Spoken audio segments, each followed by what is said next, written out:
우리 함께 하나님 말씀 찾아 읽겠습니다. 사도행전 11장입니다.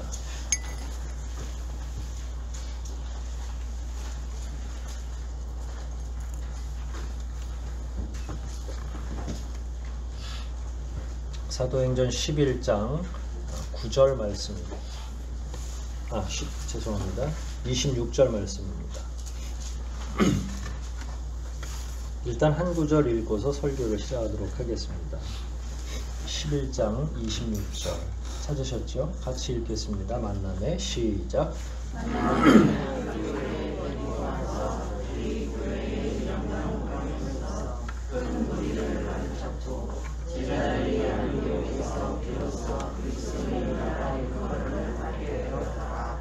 마지막 부분에 비로소 그리스도인이라 일컬음을 받게 되었더라. 이 내용은 좀 잠시 후에 다시 살펴보도록 하겠습니다. 지난주에 우리가 데살로니가 후서 마지막 부분 살피면서 좀 더 새로운 방식으로 말씀을 좀 같이 공부했으면 좋겠다 말씀을 드렸고, 몇 주가 될지는 모르겠어요. 제가 이렇게 주제 설교를 길게 하는 편은 아닌데 그래도 하면 또 한 20주씩 했더라고요. 여태까지 이렇게 보면 아주 특별한 경우가 아니면. 그래서 아마 올 하반기 정도는 그리스도인이 무엇인지, 그리스도인은 어떻게 살아야 되는지, 또 밖에서 보는 그리스도인과 우리 스스로가 생각하는 그리스도인은 어떤 차이가 있는지, 또 각 가정에서, 또 직장에서, 지역 사회에서 그리스도인들이 어찌 살아야 되는지 사실 늘 받는 질문입니다. 간단하게는 그런 질문, 지금은 뭐 그런 질문하는 청년들이 없어요. 왜냐하면 본인들의 삶이 이렇게 잘 정리되어 있어서 우리의 청년들이 의외로 또 선하기도 하고, 예전에 좀 더 규모가 있는 교회 사역할 때는 직장 다니는데 직장 문화가 음주 문화가 많다는 거예요. 이제 그런 문제부터 이제 질문을 하죠. 왜냐하면 자꾸 직장 상사들이 술을 권하거나 뭔가 워크숍을 가면 거기에서 그리스도인의 품위를 깨트리는 일들을, 또 이제 남청년들 같은 경우는 이제 군대 가잖아요. 군 문화가 끔찍합니다. 이제 남자분들이 나쁜 문화를 배우는 건 보통 예전에는 남자 고등학교에서 주로 많이 배웠고, 그게 극대화되는 시기가 군대 문화예요. 뭐 우리 유튜브를 누가 많이 보지 않아서 저는 뭐 걱정은 안 합니다. 명예훼손을 했다는 걱정은 안 하지만 실제로 저도 군대 생활을 했으니까 얼마나 나쁜 걸 많이 배우는지 알고 있고요. 이제 그런 삶 속에서 그리스도인은 어떻게 해야 됩니까? 라고 이제 질문을 계속 하는 거죠. 사실 그러면 케이스 바이 케이스라고 해서 매 건건이 대답을 해줘야 되잖아요. 이제 그거는 사실은 그 의미 없는 일이라고 저는 생각을 해요. 그러니까 중심의 심지가 견고하면 사실은 오늘 설교 한편으로 그냥 다 이렇게 해라 라고 이야기할 수 있지만, 또 그러면 또 제가 무책임해 보이니까 그래도 우리 모두가 갖고 있는 질문들에 대답하면서 이럴 땐 좀 어떻게 하는 게 그리스도인다운 삶인가. 그러니까 크게 보면 그리스도인의 삶이라고 하고, 또 짧게 보면 매 환경마다 우리가 어떻게 하면 좋을지, 그게 이제 경제적인 문제나 가정의 문제나 직장의 문제, 이런 거에 대해서 한번 조금 더 가볍게 좀 이야기를 나눌 필요가 있겠다 싶습니다. 원래 제 소망은 뭐였냐면, 그러니까 성경을 읽을 때 성경 본문이 이제 원래 그렇습니다. 성경 본문은 원래는 딱 한 가지 뜻밖에 없어요. 그 여러 개로 읽히거나 이해되면 큰일 납니다. 그러면 이단이 나오게 돼 있어요. 원래 성경을 쓰셨을 때에는 한 버전, 한 구절마다 한 뜻밖에 없어요. 그걸 찾아가는 게 이제 목회자와 성도들이, 정확한 뜻을 찾아가는 게 목회자와 성도들의 일이죠. 이 땅 살아가는 동안에. 근데 만약에 잘못된 뜻을 알고 잘못된 대로 살면 망하는 거죠. 이단들이 주로 의도적으로 잘못 해석하고 거기에다가 사람들을 현혹하기도 하죠. 그래서 사실은 목회자가 마음이 굉장히 두렵죠. 설교 다 준비해가지고 강단에 오를 때 천국 갔는데 하나님이 야, 너 왜 그렇게 자주 내 마음하고 다른 이야기를 했니? 이러면은 참 마음이 천국 못 갈 거예요. 막 자기 마음대로 막 설교해버리고 주님으로 연결해야 되는데 목회자가 자기를 따르라고 하면서도 자기는 주님 안 따른다고 하면 그 천국 가기 어렵겠죠. 그런 작업인데 매번 성경을 이렇게 한 구절이라도 잘 해석해 놓으면 제 원래 소원은 우리 모두가 그 말씀을 들었으니까 다각도로 가정에서도 이 말을 이렇게 적용하면 되겠네 이해하고 또 자기가 거하는 직장에서도 이렇게 해서 좀 어레인지 해가지고 이해하고 이렇게 좀 변형해서 직장에서 그러면 이렇게 하면 되겠네 이렇게 이해하기를 원하고 저는 설교를 하는 거죠. 그래서 저는 제 설교에 적용이 많이 없어요. 그냥 성경 본문을 주로 명확하게 이렇게 해석하는 데 집중한 거죠. 그럼 이제 여러분들이 이렇게 알아서 살아내야 되는 건데 이제 그거를 자꾸 하기 싫어하는 거죠. 이 시대에는. 그럼 뭘 원하냐면 이제 그 꼬마 김밥처럼 아예 싸서 입에 넣어달라는 시대인 거죠. 저는 그냥 김도 올려놓고 밥도 올려놓고 오이채도 넣고 당근도 있고 뭐 소시지도 있고 이렇게 해서 그냥 쭉 널어 놓으면 우리 성도들이 알아서 싸먹기를 원하는 겁니다. 왜냐하면 그래야 실력이 자꾸 성경을 이해하는 실력이 늘어나니까. 근데 이 시대에는 그렇게 하면 쫓겨나요. 다행히 우리 교회는 규모도 작고 대부분이 저보다 늦게 오셔가지고 저를 내쫓기가 용이하지가 않잖아요. 그런데 큰 교회는 이제 설교를 그렇게 하면 교우들이 싫어합니다. 목사님 설교가 왜 그 모양이세요? 저희들은 완성된 음식을 먹고 싶어요. 그래서 딱 포장돼가지고 입에 하나씩 넣어주는. 그래서 갈 때는 지침 1, 2, 3 이렇게 딱 들고 이제 거기만 또 집중하죠. 그러면 지혜가 생기지 않아요. 성경을 보는 눈이 자꾸 어두워져요. 그렇게 도와주는 목회자가 없으면 성경을 읽을 수도 없어요. 그러니까 눈으로 읽는 거 말고요. 읽어서 이게 무슨 뜻인지 이해할 수가 없는 거죠. 오죽했으면 제가 성경을 바꿨겠어요. 성도들의 삶 가운데 읽고 해석이 돼야 되는데 너무 옛날 말들 같은 경우는 솔직히 지금 청년들이 한자 병기 세대도 아니잖아요. 한글과 한자를 다 알지 않잖아요. 예전에 공부방에서 한자를 우리 서지훈 군 같은 경우는 준교사가 될 정도 4급까지 받았나 기억이 나요. 뭐 그러면 때때로 알지만 한자가 써있지도 않고 그러나 단어들은 다 한자에서 차용해 왔으니까 이러면 10년 20년 있으면 그 청년들이 이제 여기 집사 안수 집사 막 이렇게 다 앉아 있을 텐데 성경을 읽어줘도 뜻을 모르는 거죠. 이제 그런 시대가 왔어요.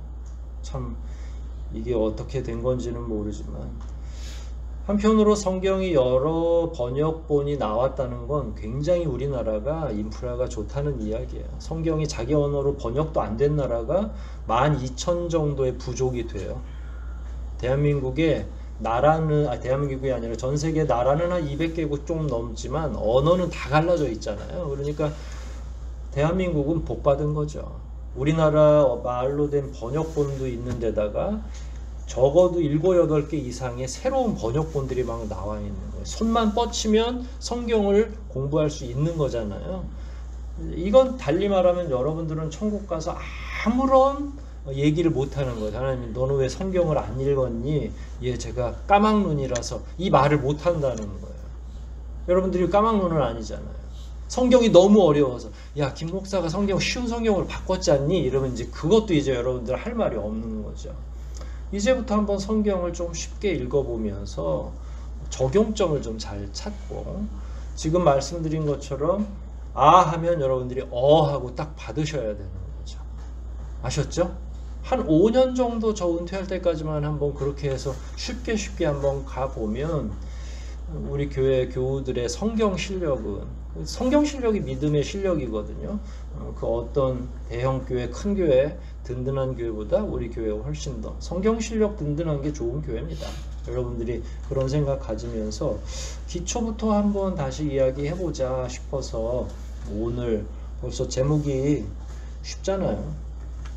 그리스도인이란? 이렇게 했어요. 그리스도인이란 뭘까요? 네, 이제 지금 이게 입술이 달짝달짝 하잖아요. 그리스도인이란 뭘까요? 우리 그 성도들이 한번 먼저 생각을 해보세요. 대답은 안 하셔도 돼요. 오늘 내용하고 여러분들이 생각하는 게 맞아 떨어지는지. 우리 이름이죠, 원래. 우리를 가리키는 이름이잖아요, 그리스도인. 근데 자주 망각하죠. 자기 이름이 뭔지 까먹을 때가 있어요. 자기 이름은 뭐예요? 본명. 김나래 하면 어떤 이제 한글 이름이면 뭐 한자가 아니니까 보통 우리 때는 다 자기 이름에 한자를 병기해서 어떤 나자인지 어떤 레자인지 어떤 나 어떤 레일까요? 뭐 아름다움이 온다는 의미일까요? 뭘까요? 자기 이름이 있어요. 근데 평생 그걸 되새기면서 살아갑니다. 저는 제 이름에 관심을 갖기 시작한 건 20대 후반이 돼서예요. 어릴 땐 몰라요. 아무리 얘기해줘도 이름 얘기해봐야. 근데 발을 정에 매울 열자를 썼어요, 할아버지가. 이런 이름은 흔하지 않아요. 갑자기 웬 발을 정이야. 그런데다가 더울 열자. 저희가 열자 돌림이에요. 수열이, 학렬이 뭐 이렇게 해서 다 할아버지들 이름인데 저하고 학렬이 같아요. 뭐 여하튼 그래서 속으로 어떻게 해석을 했냐면 바른 일에 열을 올리는 사람. 근데 할아버지가 안 믿으셨어요, 또. 근데 제 해석이 맞는 것 같아요. 바를 정이니까 바른 일에 열내는 사람이잖아요. 그게 목사고 그게 예전에 선지자들 몫인 거죠. 여러분들 한자로 지어진 여러분들의 경심이라고 왜 지었을까? 갖다 붙여보세요. 그런 것과 마찬가지로 그리스도인이라는 이름을 우리에게 붙인 거예요. 그럼 그리스도인은 어떤 사람들을 그리스도인이라고 생각해요? 이게 뜻을 모르면 사람들이 자꾸 표류합니다. 자기 이름 뜻도 모르고. 그 이름대로 된다고 보통 또 그러잖아요. 그러니까 어른들이 돈 주고라도 좋은 이름 맞춰준 거잖아요. 우리는 두 가지 이름이 있죠. 자기 기본 이름이 있고 또 그리스도인이라고 하는 또 새로운 그러면서도 중대한 이름이 있는 거죠. 그리스도인이라는 말의 이름 뜻은 뭘까요? 어려울 거 없어요. 그리스도를 믿는 사람들을 보통 뭐라고 그래요? 그리스도인이다. 예수를 자신의 구원자로 믿는 자들. 더 쉽게 얘기하면 예수 믿는 자들. 크리스천이라고 하는 건 예수처럼 살아가는 사람들을 의미하는 거예요. 그러면 이제 이름 뜻이 뭐 그렇게 어려운 건 아니죠. 근데 이제 이걸 해석해 보면 조금 어렵잖아요. 우리가 그리스도처럼 살아요. 예수님이 어떻게 사셨는지는 또 성경을 읽어야 알잖아요. 그래서 이 이름 뜻 제대로 알려면 성경을 먼저 공부를 해야죠. 예수님처럼 살려면 예수님의 생애가 어디 기록되어 있어요? 마태, 마가, 누가, 요한, 사복음서, 신약 성경 앞부분에. 근데 그분에 대해서는 또 옛날부터 계시가 되었죠. 구약 성경도 또 예수님에 대한 자료들이 풍부하게 기록되어 있고. 그러니까 우리가 예수님처럼 사는 사람이야 이렇게 얘기하는 건 편한데 그게 뭔데? 라고 하면 글쎄 말이야 이렇게 대답하면 안 되고 복음서에 다 나와 있어. 그분은 이렇게 탄생하셨고 탄생 전에는 수천 년 전부터 하나님께서 계시하셔가지고 모든 인류를 구원하시기로 했고 등등등등 이렇게 해서 십자가를 지셨고 부활하셨고 승천하셨고 우리는 바로 그런 분을 따라가는 사람이야 라고 얘기해 줄 수 있어야 그게 이름 뜻이 되는 거잖아요. 어떻게 한번 여러분들이 설명하실 수 있어요? 여러분들이 그리스도인이라는 여러분 스스로의 이름을 말해요. 그건 이게 이제 전도할 때 그렇게 얘기를 해야 되거든요. 나도 그리스도인인데 그리스도인이 뭐냐면 이렇게 얘기하는 거죠. 예수님 따라가는 존재고 예수님은 그냥 우리한테 뭘 보증을 하시긴 하셨는데 그게 이제 영원한 나라. 우리는 축약해서 천국 가는 거 이렇게 해서 주로 그 얘기를 가지고 얘기하지만 성경 공부가 되고 그 사람과 교제가 깊어지면 맨날 천국 얘기만 할 수 없잖아요. 그럼 이제 그때부터 복음서를 읽는 거예요. 그 상대편하고 같이 천천히. 현대인의 성경으로 쉬우니까 목사한테 안 물어봐도 뜻이 대부분 나오니까. 그러면서 이제 예수님의 생애를 서로 공부해야 예수처럼 살 수 있는 거니까. 어렵지 않은데 어려운 거죠. 예수 믿는 자들이라고 했으니까 그럼 믿는다는 말도 조금 해석을 할 필요가 있죠. 믿는다는 건 뭘 믿어요? 그분이 누구인지를 알아야 믿을 거 아니에요. 여러분들이 갑자기 길 가다가 누구를 만났는데 그 사람을 믿어요? 왜 못 믿냐면 누군지 모르기 때문에 못 믿는 거죠. 그러나 그와 교제하고 그 사람이 선한 사람이고 좋은 복음을 가진 사람이라면 신뢰할 만한 거죠.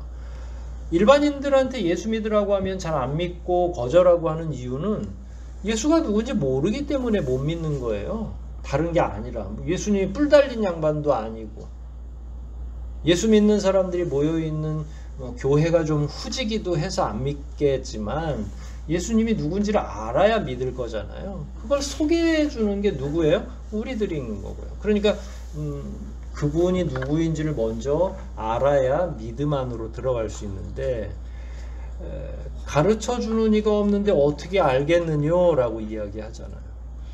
누가 가르쳐야 돼요? 예전에는 목사만 가르치는 줄 알았죠.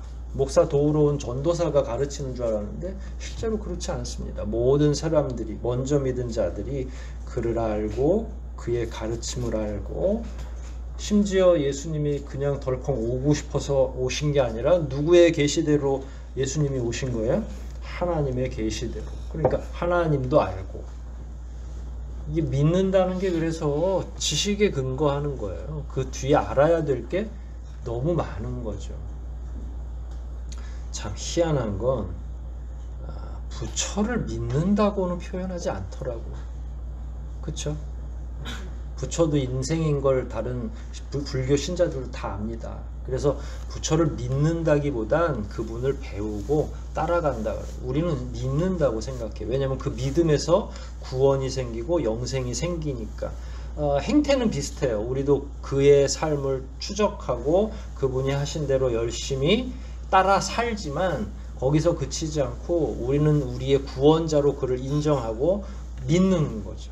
그러니까 믿는 것과 그냥 아는 것하고는 조금 차이가 있지만 우리의 믿음 속에는 알미 포함되는 거예요. 당연히 포함되는 거예요.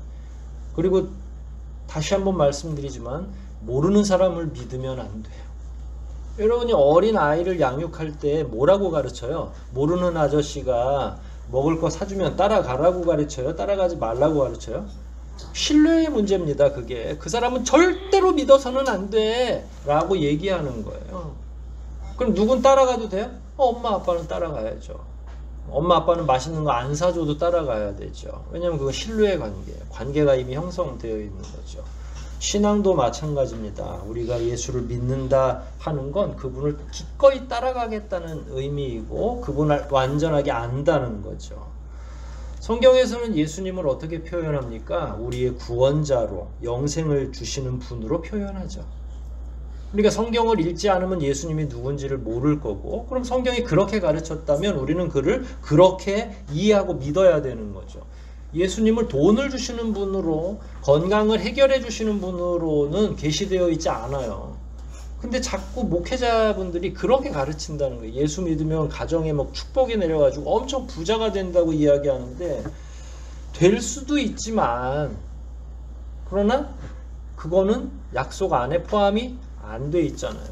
영원한 세상에서의 영생은 약속해 주셨지만 그래서 함부로 달리 설명을 하시면 안 되고요. 적어도 두 가지 우리의 구원자고 우리에게 영생을 주시는 분이다 라는 것만 성경에 게시되어 있는 거죠. 이런 사실을 알고 믿고 받아들이는 것 그게 이제 우리들이 그동안 걸어왔던 길이죠. 이거는 필연적으로 신앙 고백으로 연결되게 돼 있어요. 전능하다 천지를 만드신 하나님 아버지를 믿사오며 그리고 신앙 고백의 사도신경의 가장 많은 부분과 중심을 차지하고 있는 건 예수 그리스도에 관한 거예요. 펼쳐보면 아시잖아요. 동정녀 마리아에게 나시면서 승천하는 것까지 전 인생이 그 가운데 나와 있잖아요. 그러니까 예수가 우리 기독교인의 삶에 있어서는 가장 중심이 되는 거고, 그를 알고 그를 믿는 게 신앙인 거고, 그걸 입술을 열거나 눈으로 읽거나 하는 걸 우린 소위 신앙 고백이라고 해야 돼요. 근데 그거에 대한 사실을 옆 사람에게 이야기해 주는 걸 전도라고 이야기하는 거죠. 그러니까 전도하려면 필연적으로 예수님의 일생을 알 수밖에 없는 거잖아요. 그분의 약속만 달랑 얘기해 주면 매주마다 천국 갈게요, 걱정 마, 이렇게 해가지고는 전도가 안 되죠. 어떤 과정을 통해서 그분이 오셨는지, 그래서 구약성경부터 신약성경, 복음서부터 서신서까지를 공부하게 되는 거죠. 결국은 이 신앙고백 안에는 그분이, 예수 그리스도가 우리에게 어떤 존재인지를 이야기하는 거고 알고 있는 거예요. 우리가 왜 그를 믿어야 하는지를 알고 믿는 거죠. 예수가 내게 어떤 존재고 내게 무엇을 해줄 수 있는지를 아는 거예요. 그러니까 이게 설교를 통해서도 쉽게 알 수 있지만, 이런 거는 결국은 자기가 성경을 읽고 공부하면서부터 알 수 있고요. 또 하나의 다른 방식은 있어요. 이제 바울 같은 경우는 성령의 은혜를 통해서 지식이 생겼죠. 그러니까 바울은 그럼에도 불구하고 기초 지식이 있죠. 구약에 대한 지식은 바울을 능가할 사람이 거의 없어요. 그냥 오늘날 서울대생이라고 생각하면 돼요. 서울대 법대 출신 정도 됐다고 생각하면 돼요. 빠삭한데 거기다가 예수님만 대입시키니까 나머지가 다 열리는 거죠. 근데 예수님은 아무도 안 가르쳐 줬으니까 누가 가르쳐 줘야 돼요? 성령님께서 직접 가르쳐 주시는 거죠. 그러니까 다른 사람들은 2년 3년 믿어도 믿음이 제자리거나 질문이 많은데, 바울 입장에서는 알고 있던 것에 예수만 대입했더니 다 뚫리는 거예요. 그래서 바울의 지식은 굉장히 빠른 속도 안에 성령의 은혜로 폭발적으로 증가한 거죠. 우리들은 어때요? 우리들이 바울처럼 구약도 잘 알고 있고 기존의 성경과 관련된 지식이 완전하다면, 여러분들이 성령이 조금만 여러분들의 생장점을 건드려 주시면 우리의 성경 지식도 막 폭발적으로, 예수 그리스도에 대한 믿음도 겹겹이 이렇게 잘 쌓일 수 있겠죠. 하지만 우리가 성경에 대해서 너무 알지 못하고 하기 때문에 아무리 위로부터의 계시가 많이 내려와도 제대로 이해하기가 어려운 거죠. 무조건 다른 건 모르겠어도 성경을 많이 읽고 계속 접하는 사람을 당할 수는 없어요. 원래 그렇습니다. 그분이 조리 있게 말씀하지 못할 뿐이지, 성경을 많이 읽고 성경을 오랫동안 공부한 사람을 대적할 수 있는 힘은 없어요. 그리고 교묘하게도 성령께서는 그런 분들에게 더 큰 지혜와 은혜를 주셔요. 성경을 안 읽고 뭐가 되기에는 불가능합니다. 적어도 교회 안에서는. 동의하시죠? 그래서 성경을 많이 읽는 것. 기독교 신앙은 체계적인 지식을 토대로 해서 신앙이 생기고 지식 위에 신앙이 들어가는 거예요. 근데 예전에는 안 그랬어요. 한국 교회가 이렇게 지금 어려움을 겪는 이유는 그냥 예수 믿습니까? 그러면 다 세례를 줬기 때문에 그래요. 진짜 어떤 과정을 통해서 신앙 고백이 이루어지고, 이 사람이 진짜 신앙 고백이 예수가 어떤 분인지를 다 공부한 다음에 내가 정말로 그분을 위해서 생명을 걸겠습니다 라는 의미로 신앙 고백이 되어야 되는데, 믿습니까? 그럼 믿습니다. 그러면 아멘 하고 그냥 막 믿음으로 세례를 줘버리는 거죠. 그래서 지금 20년, 30년, 40년 동안 한국 교회가 그 안이 텅텅 비어있는 거예요. 핵심이 없어지고. 그러나 우리는 앞으로라도 성경에 대한 지식이 기본 토대가 되고 그 지식을 믿는 거예요. 자기 지식을. 남이 주어진 지식이 아니라 내가 읽고 내가 공부했으니까 그걸 믿고, 그리고 그걸 그대로 따라서 사는 것까지가 합해졌을 때 그 사람을 일컬어서 그리스도인이다 라고 이야기하는 거죠. 믿기는 엄청 잘 믿는데 삶이 없다. 예수님 당시 그리고 그 이후에도 가짜 예수들이 많이 나왔죠. 그래서 돈 벌 요량으로 성도들의 눈을 어둡게 하고, 마치 귀신이 사람들을 밀가부르듯이 까부르는 것처럼 거짓으로 예언을 하거나 하는 거죠. 그럼 왜 그러냐면 예수처럼 사는 게 아니에요. 뭔가 지식은 어디선가 알아듣고 나름 공부는 했는데 예수처럼 살지를 않고 자기를 위해서 살 경우에는 참된 그리스도인이라고 할 수 없죠. 그건 이단이나 가짜들입니다. 그러니까 그렇게 해서는 지식이 아무짝에도 쓸모없는 지식이 되는 거죠. 저도 여러분들에게 말씀을 많이 읽으라고 하지만 많이 읽는 까닭이 뭐예요? 목표가 있어야 많이 읽죠. 하나님의 계시이기 때문에 읽는 거예요. 여러분 그런 욕심을 가지십시오. 하나님의 말씀을 내가 더 자세히 알고 싶다. 하나님이 이 세상에 가지고 계신 뜻을 더 밝히 알고 싶다. 그러면 저한테 질문해서는 몰라요. 저도 한계가 있으니까. 하지만 하나님의 계시는 어디에 전부 기록이 되어 있어요? 성경에. 그래서 저도 읽고 하는 거지. 제가 위로부터 무슨 광선을 쪼이듯이 막 빛이 내려와서 제가 매번 설교를 준비하고 말씀하는 건 아니거든요. 저하고 여러분이 똑같은 사람이에요. 여러분들도 원하시기만 하면 하나님께서 여러분들에게 계시를 해석할 수 있는 귀한 은혜를 베풀어 주시는 거죠. 성경을 많이 읽는 분들이 그렇습니다. 그 안에는 어떤 계시가 포함되어 있어요? 예수를 통한 구원 계획이 거의 대부분 포함되어 있는 거죠. 근데 그 구원 계획에 이렇게 계속 내려와 보니까 그 구원 계획 안에 누가 포함되어 있어요? 내가 포함되어 있는 거죠. 그래서 내가 와 있는 거예요. 성경은 그래서 나와 무관한 책이 아니라 밑에 꼬리에 꼬리를 물어서 어디까지 그리고 내가 읽는데 그럼 나는 누구야? 이렇게 생각했을 때 창세전부터 연결이 가능한 거죠. 창세기에서 뚝 뛰어가지고 예수님까지 왔어요. 아시겠죠? 그리고 예수님이 사도들을 통해서 복음을 전파했어요. 어쩌다가 대한민국까지 왔어요? 거슬러 올라가 보면 우리가 창세기까지 맞닿을 수 있는 거예요. 그러니까 하나님이 천하보다 귀한 여러분들의 영혼을 구원하시기 위해서 예수 그리스도를 보내주셨고 그 공로로 여러분들이 구원을 받았잖아요. 여러분들의 구원의 족보가 어디에 기록되어 있어요? 구원받은 경로를 어떻게 알 수 있어요? 이 책을 보지 않으면 모른다는 거예요. 내가 어디로부터 왔는지는 여기에 있잖아요. 원래 빨가벗던 인생부터 다 기록이 돼 있는 거예요. 우리의 본질이, 우리가 어디로부터 왔는지, 그리고 어디로 갈지까지 다 기록되어 있는 거죠. 궁금해요? 궁금하면 성경을 읽을 수밖에 없는 거죠. 거기 우리의 전부가 다 기록되어 있는 거니까. 그럼 그걸 읽고 알게 되었어요. 안 다음엔 어떻게 해야 돼요? 믿어야죠. 성경을 예전에 우리 영화 봤죠. 그 윌로우 크릭 커뮤니티 처치에 대한 목사님 중에 한 분이었는지 좀 기억이 이제는 잘 안 나요. 오후 시간에 우리 영화 한 편 본 적이 있는데 기자가 시카고 트리뷴인가 기자가 예수가 거짓 사람이라는 걸 증거하기 위해서 막 성경을 공부하다가 결국은 망했어요. 그 사람이 예수를 만난 거예요. 그러다가 아닌 걸 찾다가 예수를 인격적으로 만나서 목사가 되는 거죠. 성경을 공부하는 방법은 여러 가지가 있습니다. 여러분도 이악 물고 성경의 오류를 한번 찾아보시든지 그래도 또 구원받을 자는 하나님이 명확하게 구원하셔가지고 불러오는 거죠. 그래서 자기의 족보를 알아가는 거죠. 내가 예수님 끝에 서 있는 거구나.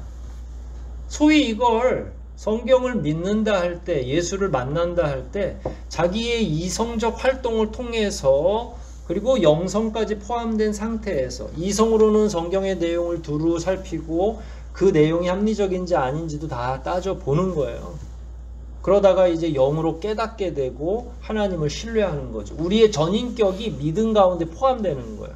그런데 예전에는 성경을 읽고 알아서 깨달으라는 말을 잘 안 하죠. 믿습니까? 무조건 아멘 하십시오. 막 이렇게 얘기해가지고 집단적인 그 뭐라고 그래야 되는지는 저도 잘 모르겠어요. 뭐 체면은 안 걸었고 집단적으로 대답하는 것이 마치 집단 구원인 것처럼 이렇게 호도하던 시절이 있지만 지금은 여러분들이 스스로가 이제 하나님 앞에 나아가는 거예요. 성경을 읽고 응답하는 거죠. 성경을 읽어서 만난 예수 그리스도가 여러분이 직접 만난 예수 그리스도니까. 그래서 이성과 영성을 통해서 예수에 대한 그 자기가 공부했던 내용이 확신이 되고 그 확신을 믿는 거잖아요. 이런 과정이 없으면 어떻게 되냐면 맹목적 신앙인이라고 그래요. 근데 오늘날에는 분별 안 하고 다 그리스도인이라고 표현하죠. 그게 이제 슬픈 일이죠. 왜냐하면 맹목적 신앙은 왜 믿는지, 누굴 믿는지를 모르면서 믿는 거예요. 누가 가자고 하니까 간 거죠. 실컷 울고 아침에 근데 이것이 누구 초상이요? 이렇게 물어보는 거죠. 누가 죽어서 자기가 울었는지, 누구 잔치에 와 있는지 모르고 먹고 마시고 했는데 제정신이 들었을 땐 자기가 어디 있는지도 몰라요. 오늘날 우리 교회뿐만 아니라, 이게 우리 교회 말고 우리 대한민국에 있는 교회뿐만 아니라 전 세계적으로 경험하고 있는 바예요. 참 성도를 찾기가 어려운 거죠. 환란이 없어서 그런지, 알곡과 쭉정이를 걸러낼 방법이 없어서 그런 건지, 저도 또 목회해 보니까 마음이 약해가지고 또 제가 하나님도 아닌데 막 골라낼 수도 없잖아요. 하나님만이 하실 수 있는 일인데. 그래서 저도 그냥 아유 다 좋습니다, 괜찮습니다 이렇게 하고 마는데, 하나님은 그렇게 하시지 않을 거잖아요. 마지막 최후의 심판의 때에는 하나님은 어떻게 하세요? 양과 염소를 구별하실 거고 알곡과 쭉정이를 구별하실 거잖아요. 참 그리스도인이라고 하는 게 그만큼 중요한 일이에요. 긴가민가하다 라고 생각하면 이제 참신앙인으로 들어오는 거죠. 성경 읽으십시오. 같이 공부하시는 거죠. 기회가 없는 게 아니니까. 이 시대에 이런 참신앙인이 아닌 사람들이 많죠. 그리스도인이라는 이름 안에는 이런 내용들이 포함되어 있어요. 두 번째로 그리스도인이란 어떤 존재인가? 간단합니다. 그리스도의, 그러니까 그리스도 있죠. 예수님의 생애와 삶을 다른 사람들에게 전하고, 이제 한 문장인데 거기 컴마가 들어가고, 전하고 자기도 그렇게 사는 사람을 그리스도인이다. 저하고 여러분이 어려움을 겪는 게 이거죠. 복음 전도하는데 삶의 그 형식과 방편을 보면 안 믿는 사람처럼 살 때가 있는 거죠. 이제 그게 하나님 앞에서 굉장히 큰 부담감이고 죄가 되겠죠. 오늘 우리가 읽었던 11장 26절에 나오는 이 내용을 풀어서 이야기할게요. 안디옥이 있었어요. 안디옥 교회 아시죠? 들어는 보셨죠? 안디옥 교회는 두 곳에 있습니다. 여기는 지금 가까운 안디옥인데요. 예루살렘 교회가 예수님 부활 승천하시고 나서 폭탄을 맞았어요. 왜 맞았냐면 그 유대인들 종교 지도자들이 이거 이렇게 놔뒀다간 안 되겠어. 그래가지고 스데반 순교하신 거 아시죠? 스데반 순교가 기폭제가 돼서 예루살렘 교회에다가 폭탄을 던진 거예요. 너네 자꾸 믿으면 이렇게 될 거야. 까불면 가만 안 둬. 라고 협박을 한 거예요. 그랬더니 예루살렘 교회는 처음에는 제자들이 다 모여 있었죠. 거기서 예수님 하늘로 올라가시고 재건하려고, 그래서 제자들도 만들려고 하고 막 이랬는데 갑자기 스데반 죽고 나서 조직을 재정비하는 가운데 스데반이 순교한 거거든요. 왜냐면 집사도 만들고 이렇게 해가지고 더 잘하려고, 왜냐면 자꾸 사람들이 몰려오니까. 그랬는데 순교가 나면 어떻게 되겠어요? 사람들이 깜짝 놀래죠. 부흥하는데 갑자기 담임 목사가 죽었어. 그럼 여러분들 얼마나 충격적이겠어요.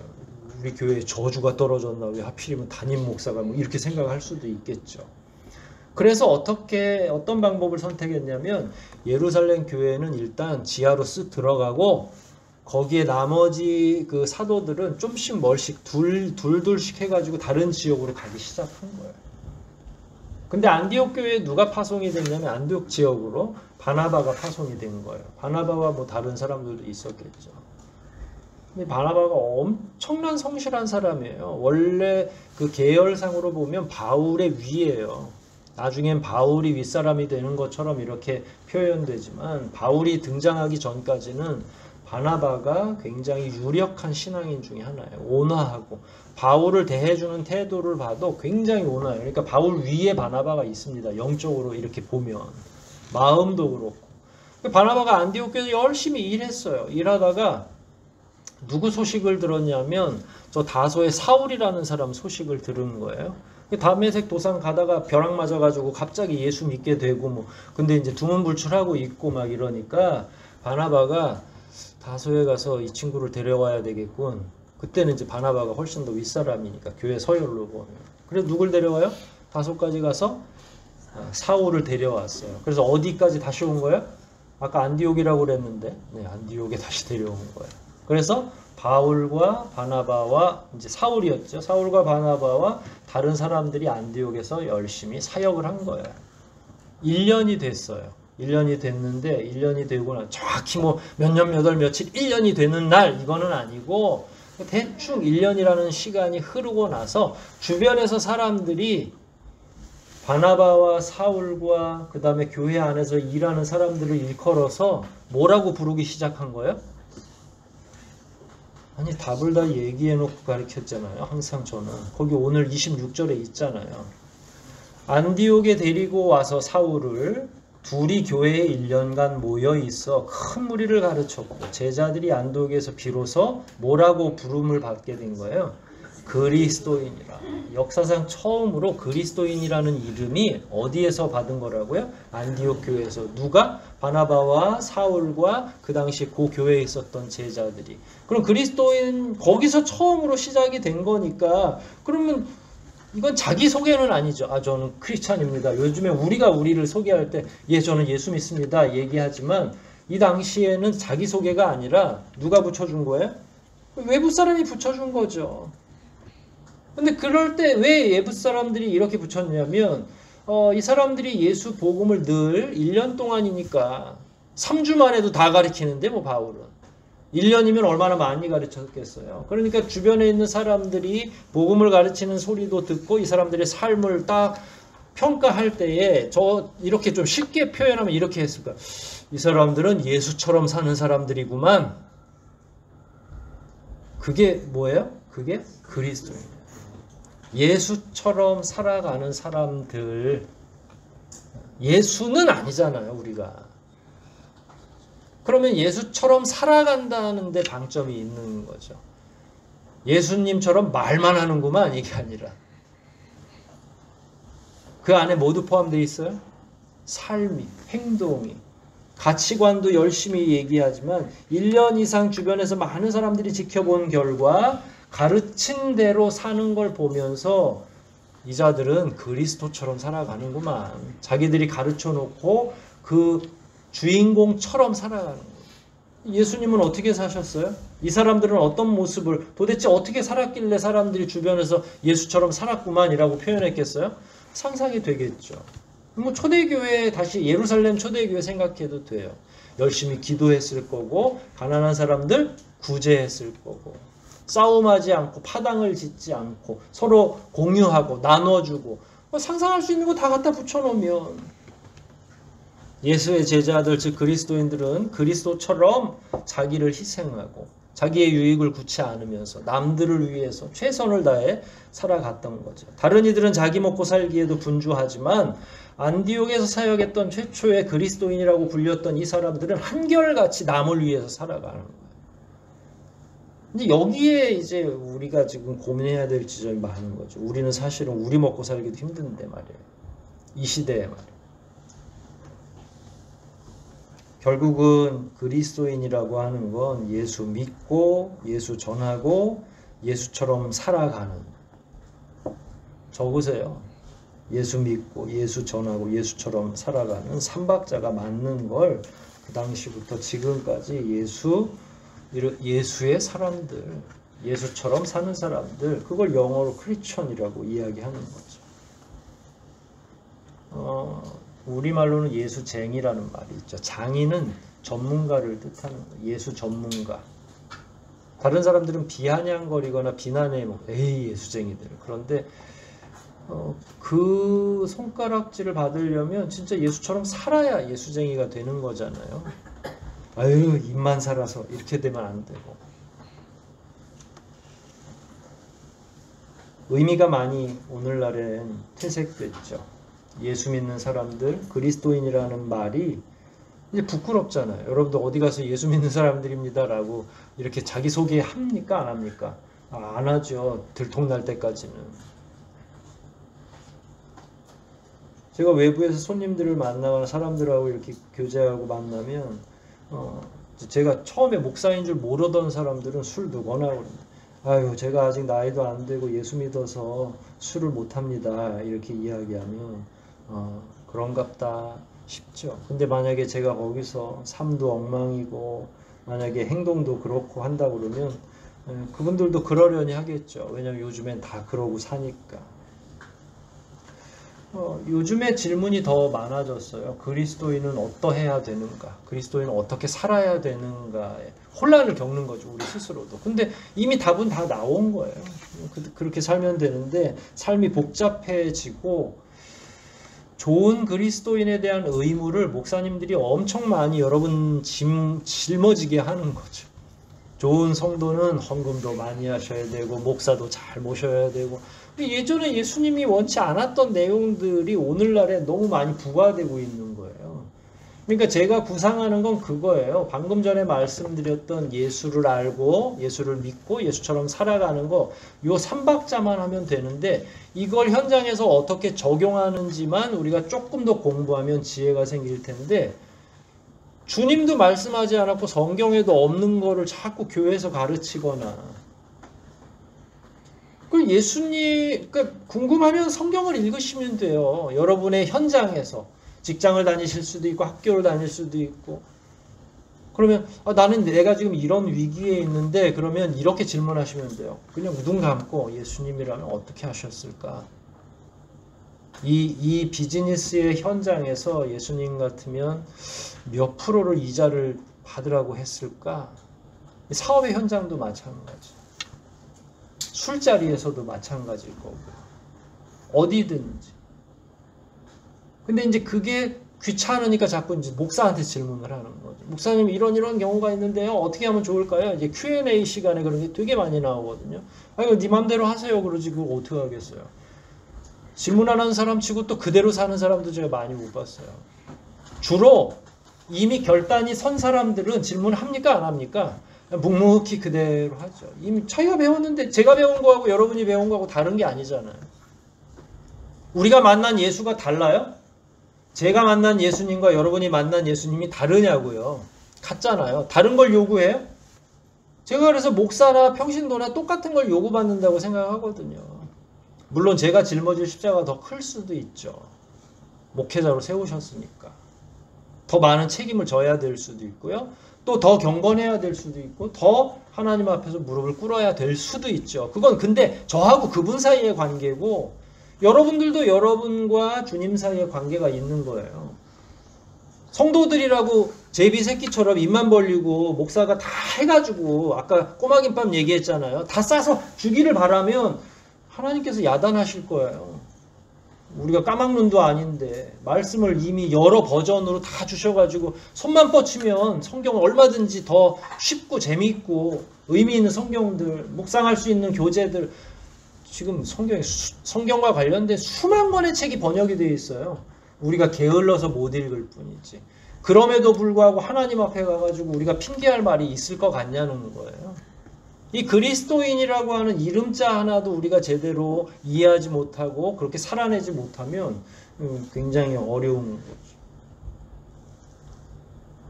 사회적으로, 신앙적으로, 또 교회 공동체적으로, 가정적으로 요구받는 게 많죠. 폼은 우리가 많이 잡아서 그리스도인의 가정은 이래가지고 또 책도 많이 나왔어요. 뭐 그렇게 많은지, 주님이 원하는 건 그렇게 막 다양하지 않을 텐데 말이에요. 그냥 교회 생활하듯이 가정 생활하는 거예요. 왜냐하면 태초부터 교회와 가정은 두 개가 아니었잖아요. 첫 번째 교회는 하나님이 아담과 하와에게 가정으로 주신 거잖아요. 광야 교회라고 하잖아요. 광야에서 이런 건물이 어디 있어요.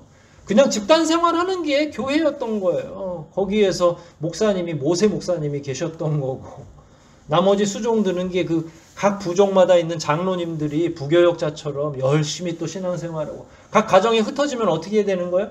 거기서 그냥 자기가, 가장들이 자기 자녀들 책임지면서 마치 목사의 역할을 가정에서 하는 거죠. 근데 요즘에는 막 가정사역과 관련된 책이 수십 권, 수백 권이 막 늘어나니까 뭐 어떤 책을 읽어야 될지를 모르는 거죠. 뭘 어떤 책을 읽어요? 성경만 읽고 그냥 이대로 하자니까. 물론 그것과 관련해서 얘기는 지금 나눌 거예요. 앞으로 계속.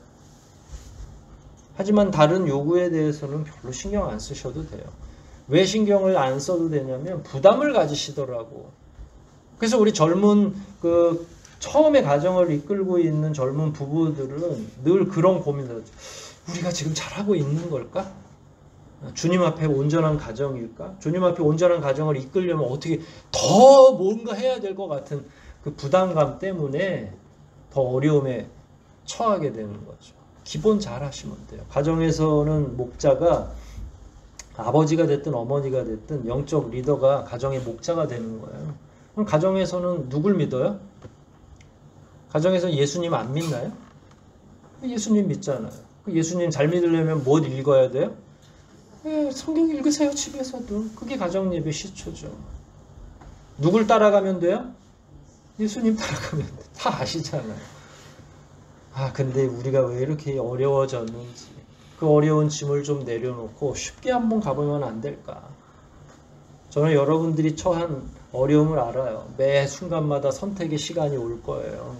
그렇잖아요. 가정에서든 자녀를 양육하든 기업을 유지하든 말이에요. 그리고 그 선택에 대해서 살아야 되고 또 거기에 대한 책임도 져야 되고, 그러니까 성도로 사는 것도 목회자 사는 것 이상으로 피곤한 거죠. 근데 계속 질문만 남는 거예요. 어떻게 할까? 어떻게 할까? 끊임없이 계속. 명료하고 명백한 대답이 쉽지 않죠. 또 그런 경우도 있어요. 저쪽 교회 목사님은 그렇게 말씀 안 하시던데, 이렇게 끝을 흐리는 분들도 계셔요. 이렇게 교파마다 다르고 목사마다 또 다른 이야기를 하는 거죠. 그냥 사실은 우리 성도들은 순진하죠. 성도들의 소망은 그냥 예수님 따라서 선한 그리스도인으로 내지는 풍파 겪지 않는 가정으로 이렇게 잘 살아갔으면 좋겠다라는 게 소박한 목적인데, 다 누가 망쳤냐면 저하고 다른 목사들이 망친 거죠. 뭐가 막 대단한 게 있는 것처럼, 목사들만 아는 뭔가가 있는 것처럼 막 뻥튀기 하고, 교회 아니면 안 되는 것처럼 막 협박을 하기도 하고. 그러나 저는 판가름 자체가 성경에서 날 것이다. 그리고 교과서만 공부해도 충분히 들어갈 수 있는 게 하나님 나라다. 그쵸?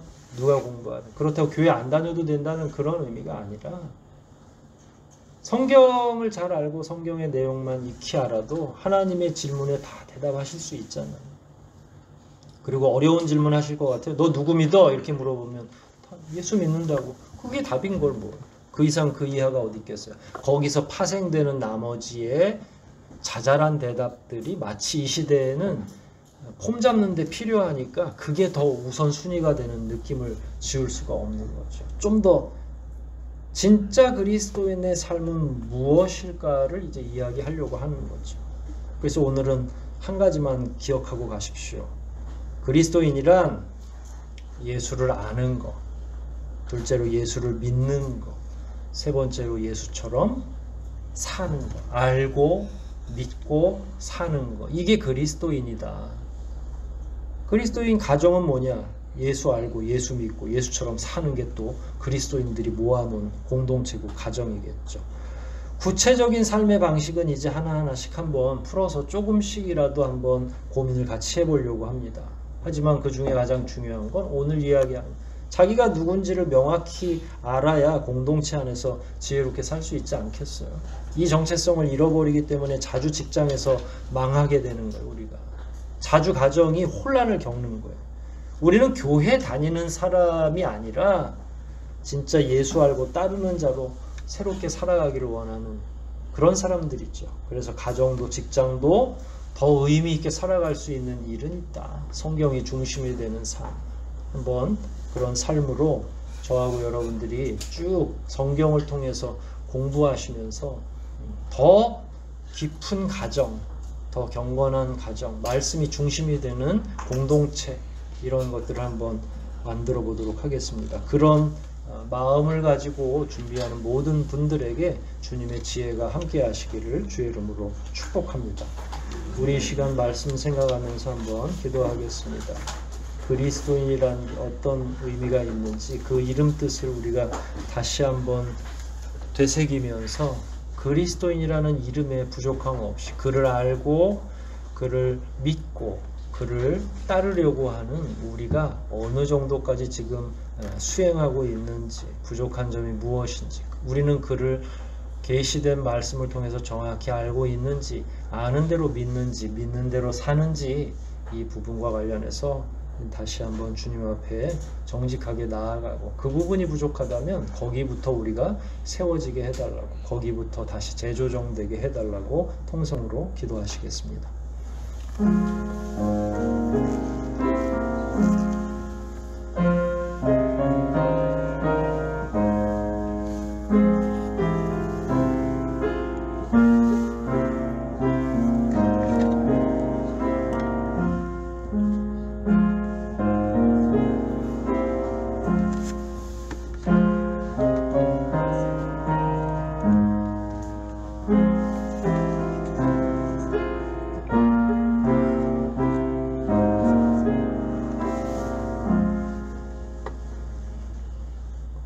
우리가 아무리 천사의 방언을 해도 참된 믿음이 없으면 사랑할 수도 없고, 우리는 꽹과리나 진과 같은 것을 압니다. 우리는 참된 그리스도인인지 예수처럼 살아가는 사람들인지를 다시 한번 되돌아보게 하시고, 무엇을 해야만, 무엇을 하지 말아야만 그리스도인이라는 그릇된 생각을 다 내려놓고 가장 기초적인 것, 성경을 통해 계시된 예수를 더 알아가게 도와주시고, 아는 대로 뼛속 깊숙이 믿음으로 성장하게 해주시고, 믿었다면 삶에 적용하며 살아갈 수 있는 이 단순성을 회복하게 도와주시옵소서. 우리에게 지식은 많으나 참된 믿음이 부족하고, 믿음이 있다 하나 삶의 현장에서 실천하지 않는 연약함이 있사오니, 이번 기회를 통해 알고 믿는 것이 내 삶의 실천 현장이 될 수 있도록 도와주시옵소서. 모든 것 주님께 의탁하오며 예수 그리스도 이름 받들어 감사하며 기도하옵나이다. 아멘.